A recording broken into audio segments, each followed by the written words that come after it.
we've had a long day already. I don't know if anybody wants to get the blood moving or anything before I start, because they usually don't invite me back. So I just want to make sure everybody's prepared. Are you? Okay, also, I don't want anybody on their phones, and if I can spot you through the lights, I will call you out. Same as rhinos. Do we have any rhinos in the house? I'm sorry, let me hear that again.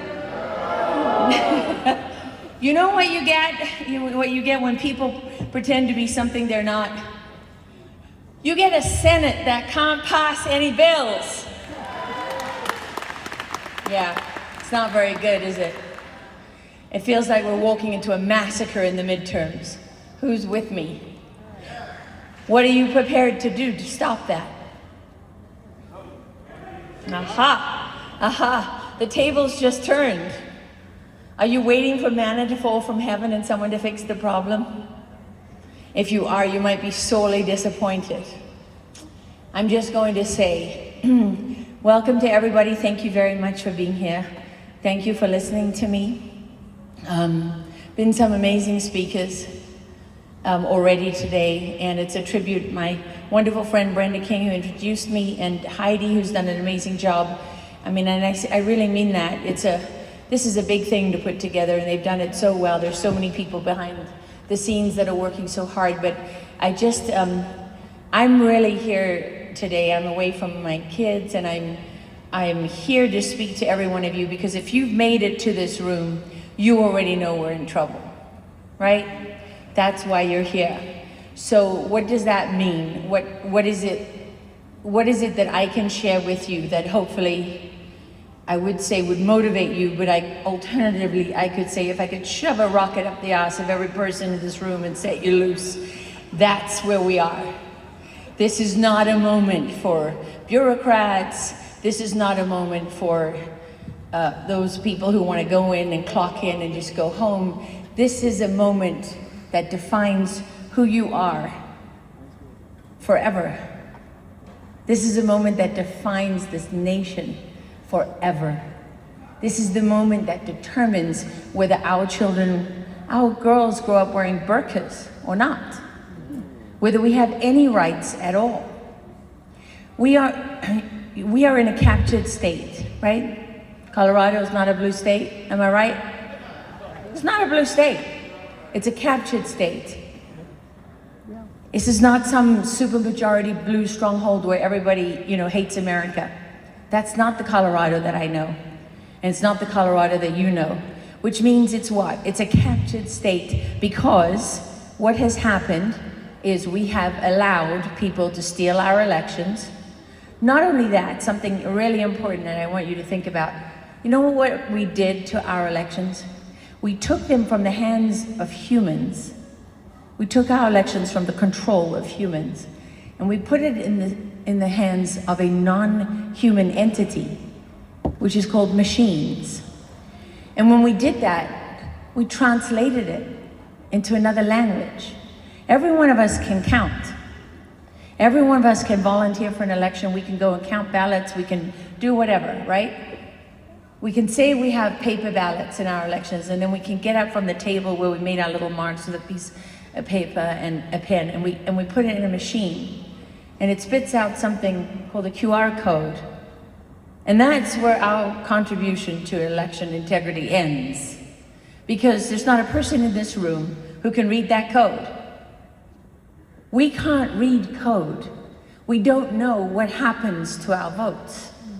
And these risk-limiting audits that they do, it's a fraction of the vote, and it's nonsense, and it's all controlled. And by the way, most of the time it goes through the same machines. So it's a lie. And the question is, what are we going to do about it? Because you are on your way to being a one-party state, and we are on our way to being a one-party country, a one-party nation. Because I don't know if you have noticed, but almost every election that we see today is being stolen right in front of our eyes. You really think that Abigail Spanberger won Virginia? CIA operative? I mean, in the home of the CIA? I'm sorry. Can I suck your brain out and put something else in there if you actually think that that's real? Yeah, really. Seriously, that's where we are, where the intelligence agencies are determining who they're selecting, who's actually going to rule over us. And you know a lot about that in Colorado because of Tina Peters, right? I mean, that's why you know it. You know the role that this has played. And Tina, when she started out, you know, she's expecting Trump to win and he wins and she doesn't think anything of it. And that's the problem. It's not just that Democrats steal elections, it's that Republicans cover it up. That's right. They don't want anybody to look too closely because some of them have stolen elections too. And some of them are not who they say they are. And some of them are working with the Democrats. In fact, a better word for these people is globalists. Yes. Because that's really where they want to take us, into a globalist one world future. That's what no borders is about. What does no borders mean? It means no sovereignty. It means one world. So the only way that you would say, oh, I have a great idea.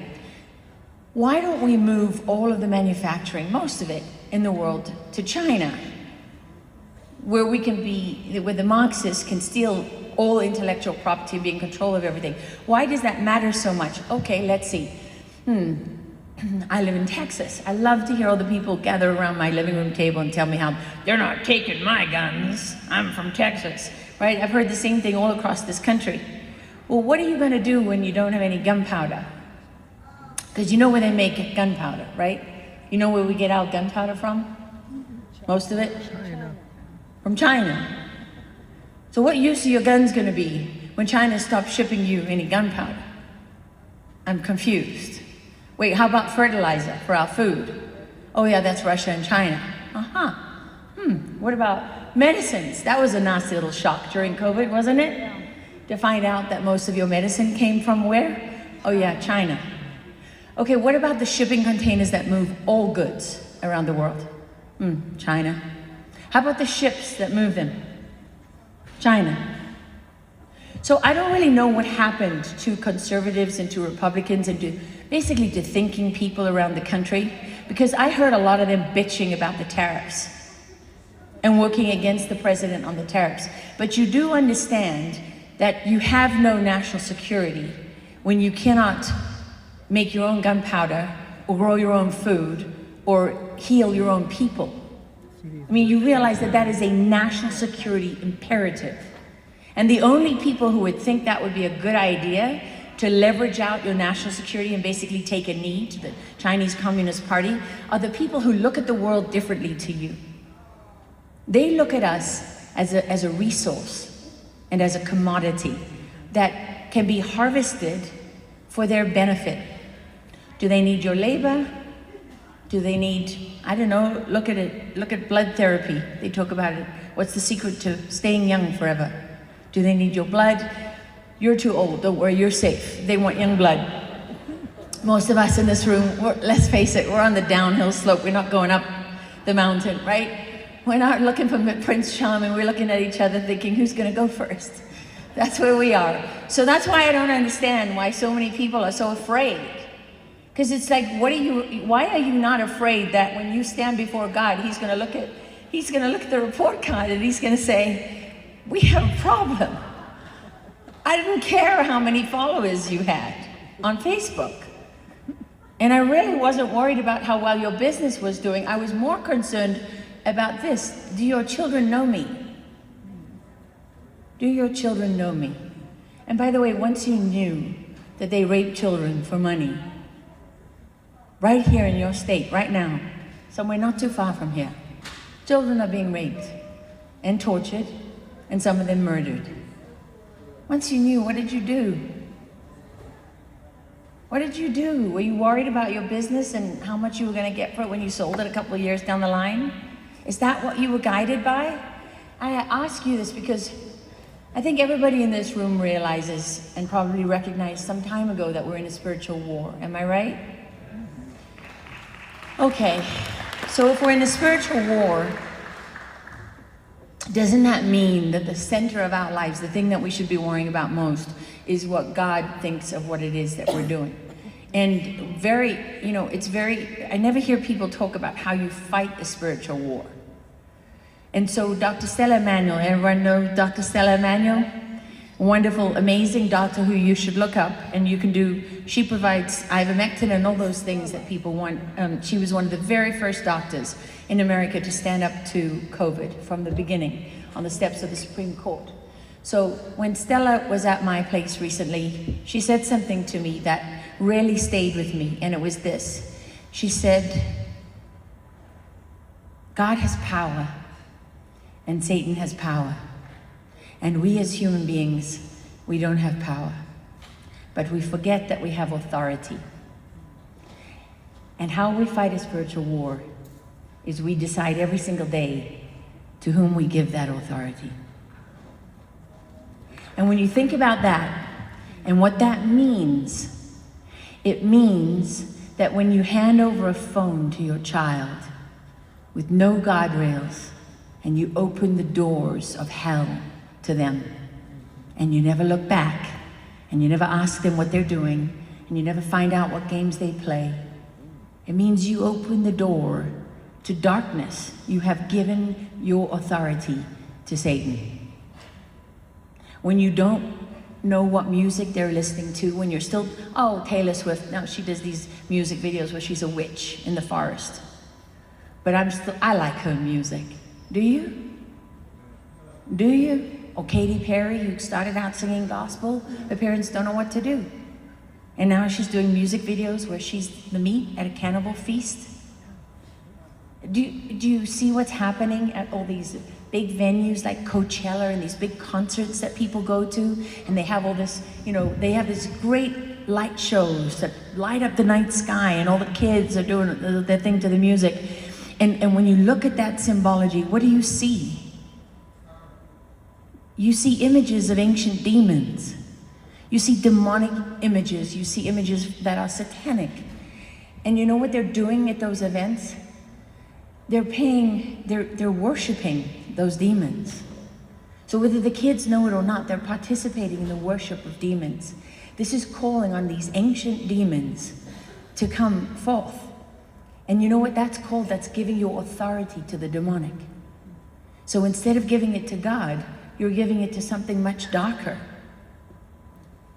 And what are they actually doing at those places? They're harvesting the souls of our children. Just like they do in the schools in Colorado, when they tell you that men can have periods. Okay, I'm gonna tell you how ridiculous this is. I saw a notice recently out of Boston, and they were having Period Pride Month event. Period Pride Month for trans men. They were giving away free tampons and menstrual pads to men.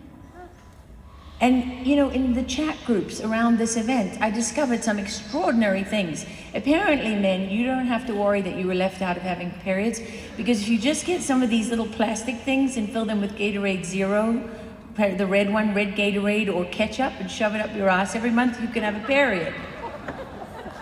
I'm not kidding you. I am not kidding you. There was even one person who advised that when your flow is heavy at the beginning of the month, you can put 2.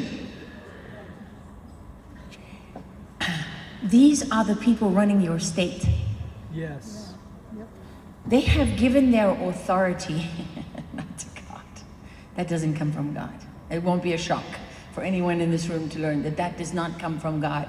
And I really and truly mean this. We have the rise of people who every single day, every decision they make, they're giving more and more and more authority to the dark. And you see it rising around us. The music industry is unrecognizable, absolutely unrecognizable. Do you know that there was a guy selling sneakers that had a little pouch in them, and it had blood in it? Blood. And kids this was all the rage. I know this because my kids told me about it, because someone, fortunately, stood up and came out with a Jesus sneaker and put holy water in it. But that's what you have to do, is you have to choose every single day. So sometimes, we gossip about our friends and our neighbors and our family. That's a gossip demon. That's when you got to remember to say, you know what? Not today, Satan. I'm not that person. I'm going to be better than that. And I really mean it seriously when I ask you, what are you afraid of?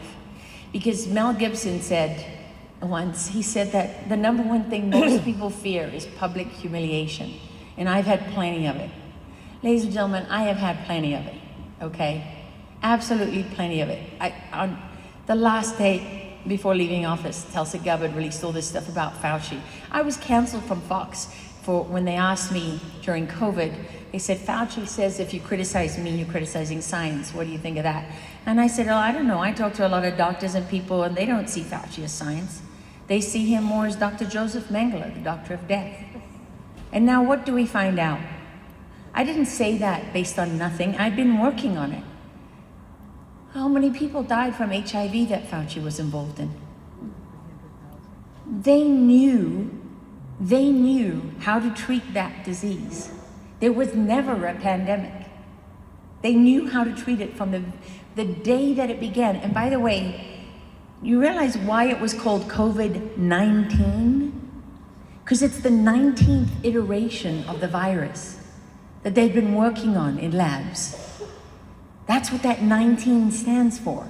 That's how you know it's man-made and manipulated in a laboratory, because it's the 19th time they've done it.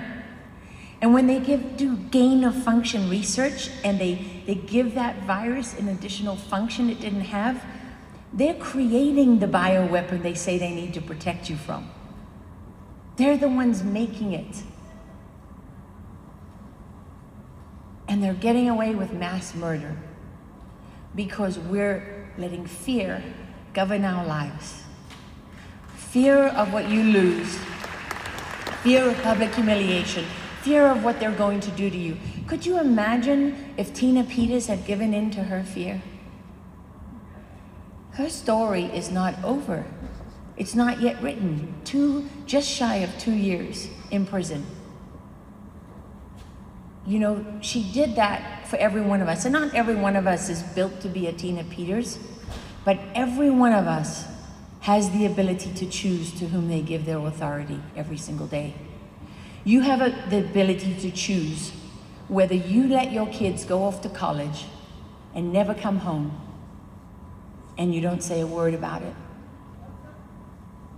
That's what happened to how many kids in America that were sent off and they went to indoctrination centers where they were taught to hate their parents, hate everything about you. And how many of you spoke up? How many of you did anything? Maybe lots of you. Maybe you didn't want to upset anyone at the Thanksgiving table or at Christmas. It took a 19-year-old kid who turned down a scholarship from Brown University, or turned down entrance to Brown University. I don't remember if he got a scholarship. It took him to make it possible for your children to be conservative on campus or in high school. You can say Charlie Kirk is great all you like, but why did it take Charlie Kirk? Why did it take Charlie Kirk? I'm not going to try to answer that question for you because everybody has their own reason. I'm not going to tell you what to do. I'm not going to tell you what to think. I am purely here to be the fuel that sets fire to your rocket. And that fire is the truth. That's what it is. And the truth doesn't need anything to hold it up. It is immovable. No matter who we are or what we want to be true or not, you cannot change it. There's only one truth. And how you perceive it and maybe what you want to do about it, those things can be defined by who you are, where you grew up, you know, and all of that, color of your skin, your faith, no faith, whatever. But the truth itself is immovable. It is the salvation of every journalist who's out there wondering what to do now. Because your job, when you work to serve the truth, you work to serve God, whether you know it or not. And you're giving your authority to God when you seek the truth. And when you speak the truth to your kids, and you take a risk, and you fight for other people's kids, you give your authority to God. And that is so important. And as I learned from that lovely lady who was the Catholic speaker earlier, she said, I want to give you an extra bow for your quiver, for your arrow. I think I screwed that up. You get the point. She's given me another weapon, okay, in my arsenal. And the weapon is this. Yes, you must give your authority to God, but first you have to deny your authority to Satan. So that's when I say sometimes, you know, when I feel like I want to stick an axe in my husband's face, I'm like, not today, Satan. No, no, no. No, I'm going to be nice, Laura, today. Honey, we need to talk about this. before I murder you. No, no, no. No, we just need to talk about it. I love you so much. Right? And you know what? It's made my life better. I'm telling you, you should try this thing. It's great. And if we do it collectively in every single way, it really starts to change it. I spoke in Chattanooga, Tennessee last weekend, and the gentleman who was taking me to the airport the next day, he showed up and he had, so thoughtful, he had a coffee for me. He said, it's not the best coffee in town. He said, because the best coffee in town, the company's called Bad Priest. And I was on my way over there and I remembered what you said and I was like, wait a minute. So I pulled over and I looked it up and he was like, oh, no, this is not the coffee for her. Because you don't even realize it's everywhere. It's absolutely everywhere. I mean, my son's best friend just graduated from the Army today. He's going to airborne school tomorrow, no, Monday. But his company was Demon Company with a little red guy with horns. And I'm like, really? Really? That's the company you had to get? Can you, when you go to airborne school now, will they put you in a new company? Can you get away from the demon? Because it really does matter every single time. I spoke to a pastor who was he does deliverance. If you're Catholic, it's exorcism. If you're not, it's deliverance. You gotta be very careful what words you use, depending on who you're around. Anyway, you get the idea. It's get rid of the demons, right? And he was doing this exorcism on this young girl and he stopped. And he looked at a tattoo on her body and he said, what is that tattoo? And she said, oh, I love this tattoo. I've had this for the longest time.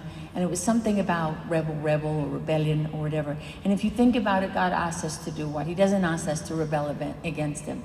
He asks us to obey, which was very hard. I had that written out of my wedding vows, I will be honest. Because the idea of obeying my husband was like, whoa, no. Like, what are you talking about? That is never going to happen. Unless you add it to your vows. And he was like, I'm not doing that. I'm like, then it's gone. We're done. Okay? But the point is, there is actually something much greater than us when we learn to be obedient to the laws of God, because we're born with something called natural rights. And the point is that no one can touch those. We don't live and rely on human beings, like we've got a good guy in power, now we've got a bad guy, our rights change. No, those are our unalienable rights. That's the basis on which this covenant was made with God when this country was founded. These unalienable rights, right? And so I'm learning how to be obedient to God, not to my husband, obviously that would be silly, but definitely to God. And what that has done is given me peace. And I think back to those hymns that we would sing at school about the peace that passes all understanding. And I think, wow, I wish I learned this a long time ago, because I did it the hard way for so many years, 10 years before I could say my mother's name after she died. And now, it's more than 20. But now my children know her, even though they never met her, because I have that peace that surpasses all understanding in knowing that it's not my timing. And I don't ask anymore, why, God? Why me? Why did you take her so soon? Now I said, thank you, God, for giving me that mom, for all those years, all that wisdom. She used to say, love many, trust few, and always paddle your own canoe. That was one of her favorites, but definitely my top of the list was, there's always someone waiting to mug you. So that should give you a sense of what my mother was like. About 5'2" and full of dynamite, definitely. But I think I'm up on my time, even though usually there's somebody waving at me that I just block out and pretend I didn't see them. But I think the thing that I want to leave you with today is I really want you to understand that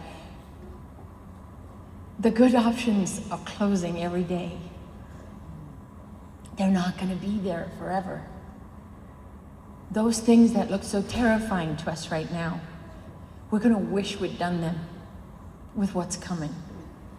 And I think about this a lot. And so I thought, how can I really explain to people what it means? It means that when The Jewish people were standing in the ovens at Auschwitz, and they looked back at the ghettos. The ghettos looked like good options because they didn't fight the ghettos when they were there. And I truly believe that we have walked the 9 miles now. The 9 miles, and we're sitting at the gates of Auschwitz. And I promise you, that road, that path that we've all been on, that is so tiring, that is so debilitating, that just, it can break you. I mean, you think there weren't days, and Tina will tell you that moment when they put those handcuffs on her in the courtroom and she had to walk past all those people. She said that was the first time I broke. Got to the cell and closed that heavy door, and I broke. We've all broken. We all have our breaking points. But where we are right now, we will never be here again. Those good options will go, and the options that lie ahead of us are not good.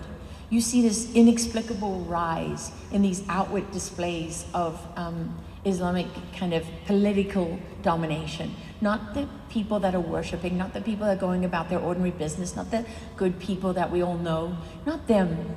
It's odd for people to pray in the streets in Times Square. It's odd.